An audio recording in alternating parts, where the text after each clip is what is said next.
races left, it's going to be a tense finish to the season. Until next time, you keep it on the road, and we'll... Championship. The Swartland Rally might start and finish at the Killarney racetrack in Cape Town, but the real gravel stages are right here in the heart of the Swartland.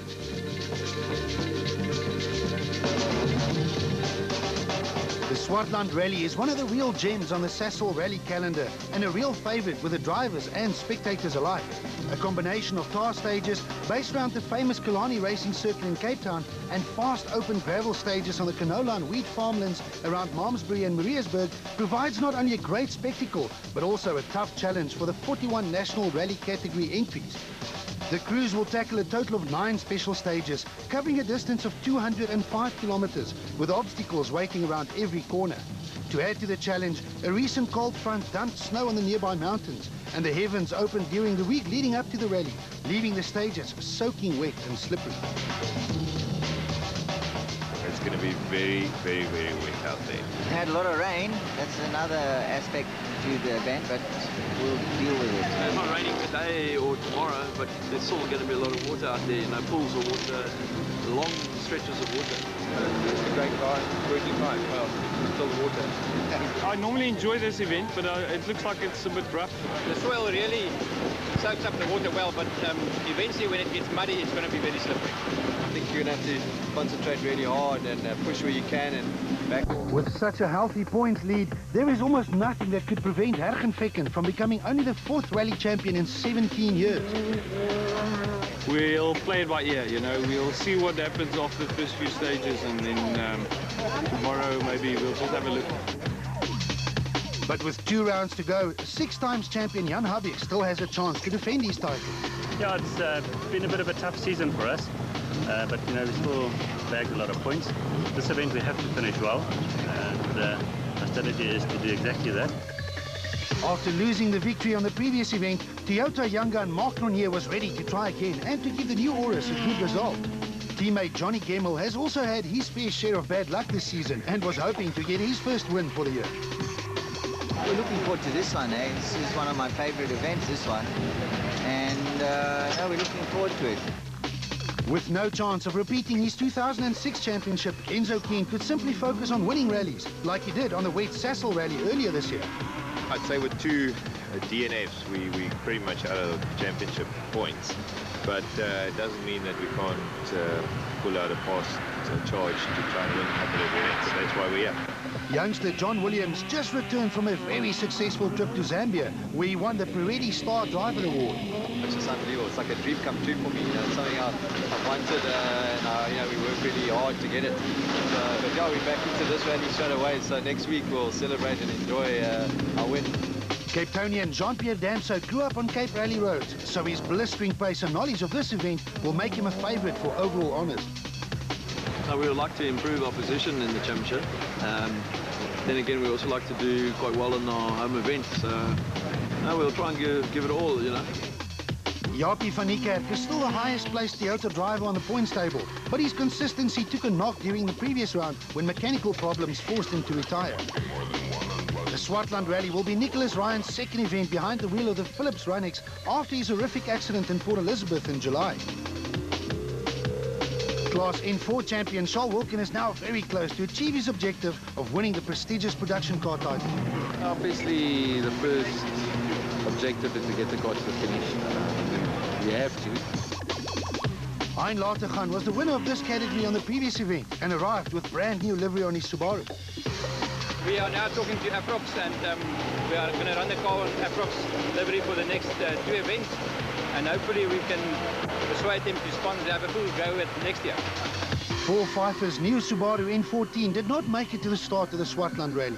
Yesterday when we were testing, we loaded a new map onto the new car, and after about 4 Ks into the test stage, the engine just let go.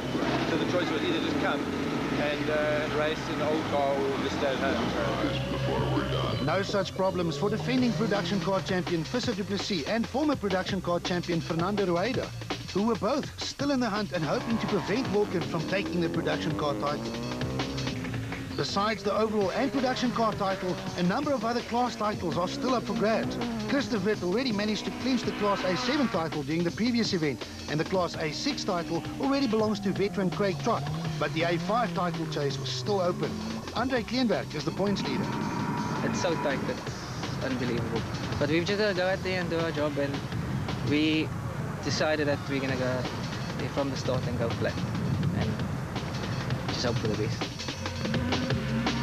Rodney Versaghi was on course to win another Class N3 title, but Costa Komantarakis was still in the hunt. We just need to finish ahead of Rodney on this event. He's 6 points ahead of us. So if I can finish first and him second, I'll close the gap by 3 points. A finish on the Swartland Rally would also hand Class N2 to Rian Erasmus. The start of the Swartland Rally.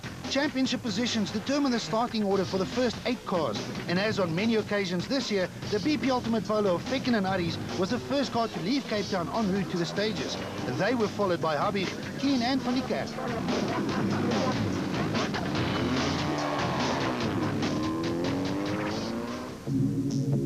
The organisers of the Swartland Rally gave the crews no chance to warm up. Stage 1 was a long and tough 47.83 kilometres of wet and slippery gravel roads on the farmlands east of Mariatsburg and Malmesbury, around 90 kilometres north of Cape Town. It is tough to decide on a strategy on such a long stage. If you attack, you can run into trouble. If you take it too easy, you can lose loads of time. It's a fine line. Instead of the flying Fekken, it was the flying Jan Habig and Douglas Judd who were first to find out exactly how wet the stages would be. Because of all the water, the organisers once again declared the event a wet rally, allowing the teams to opt for special wet weather tyres. The BP Ultimate Polo on wet weather tyres blitzed through the 47 kilometres of stage 1 in a time of 26 minutes and 57 seconds to set the benchmark time. There was still no sign of Fekken as Keenan Hodgson entered stage 1, also on wet weather tyres. Besides tyre choice, wet conditions and especially standing water present another problem for the rally cars, the dreaded misfire. These high-performance engines and the electrical system simply don't like water. Keen was the first of many to suffer from this problem over the next 2 days. Yeah, beautiful stage, but we went slow in the water and we got stuck. Cars misfiring. So we drove very slowly for a long time. Fekken's fans had a sigh of relief when he and Pierre Aries finally entered stage 1. Their BP Ultimate Polo started the stage 4 minutes late. Rally rules determine that 10 seconds get added to your overall time for every minute of lateness, resulting in a 40-second penalty. So it was clear from the start that Fekken's objective was to simply finish the rally and clinch the championship in the process. But why was he late? We just had a bit of bad luck on the open section, and eventually we managed to get everything going again, and 4 minutes later slotted in behind Enter. But everything went fine from there. The car worked perfectly. Jaapie van die Kerk and Robin Houghton were next on the road and opted for the safer dry tyres on this long opening stage. The pair were hoping to get their consistent season back on track and finish the stage in a time of 27 minutes and 57 seconds. I can't keep the car straight now. Yeah. Did you feel the back is just doing this all the time? It's tricky, you know. It's not easy. It's you need to drive ahead. You know, you can't. We had a moment or two in there, and we were lucky to get out. You know, but it can catch you out very quickly.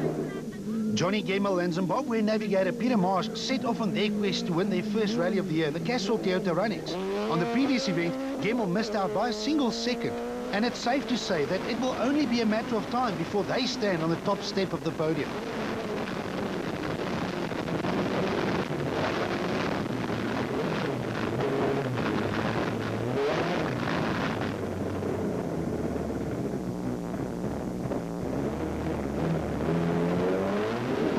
Off so nicely. We got a lot of cattle and sheep right on the road there. The Cecil Konica Minolta Subaru of Charles Wilkin and Greg Godrich was the next car on the road. The choice between wet and dry tyres is always a gamble, as wet tyres provide much more grip, irrespective of the conditions, but it doesn't take much to puncture them. Wilkin opted for the safer dry tyres. Mid, go, then 200. Move right for care, left 6 through, no cut, narrow gate. Move right. No cut, narrow gate. All eyes were on the Team Total Evolution Toyota Runnix of local heroes JP Damso and Kobus Frey. In most cases, you make your own luck, but Lady Luck has really not been on Damso's side this season. But he was determined to change it all around on his home event. The Runnix blitzed through stage 1 in a time of 27 minutes and 2 seconds, just 5 seconds slower than the fastest time so far set by Habich, in spite of having some problems. The cows were out in the road, and after that distracted me and I hit a pole. The talented John Williams, with Father Douglas in the seat next to him, was next to tackle stage 1 in the Williams Polo. The youngster is still gaining experience with every outing, and at the age of only 24, he will soon be a real force to be reckoned with. Yeah, it was okay. We had a triple caution a bit hard. It was quite wet, and as I braked, it just slid straight into it. So I thought I damaged the wheels. I felt like I had a punch on the left side. Due to a string of non-finishes this year, Mark Cronje and Robert Paisley in the Castrol Toyota Auris started the Swartland Rally 9th on the road. Cronje, a former world go-karting champion, has surprised everyone with his lightning pace in only his first full season in the top S2000 class. He started the Swartland Rally with the objective of turning his excellent pace into a result. But the water on stage 1 had the final say.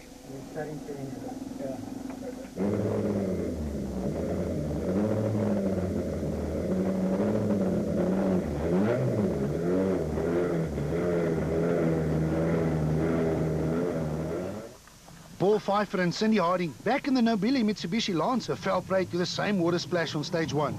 They managed to get the Lancer out, but lost 20 minutes in the process.